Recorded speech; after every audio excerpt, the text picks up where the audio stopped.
we will learn about this and that.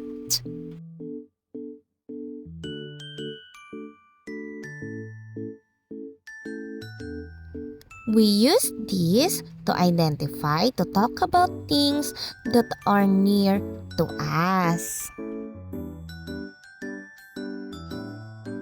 We use that to identify or talk about things that are far from us.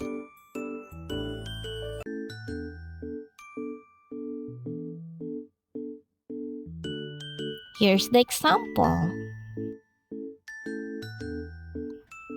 This is a dog.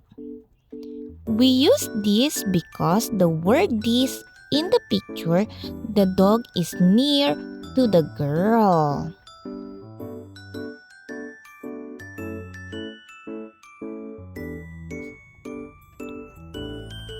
This is a car. We use this because the girl is near to the car. This is a tree. We use this because the girl is near to the tree. That is a cat. We use that because in this picture, the cat is far from the girl. That is a kite. We use that because the girl is far from the kite. Another example.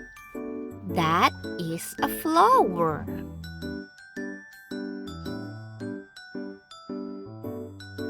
And now kids, are you ready? Fill in the blanks with this and that. Remember kids, this is near. That is far. Okay, number 1. Look at the bag. This near or that far.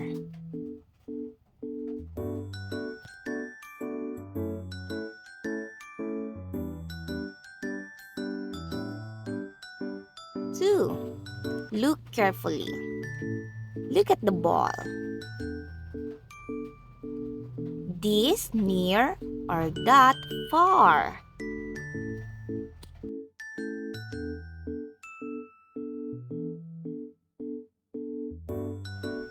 And number 3, look at the van.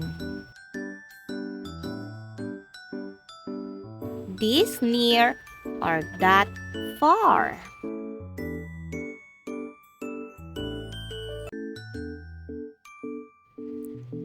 And number 4, look carefully the doll. This near or that far.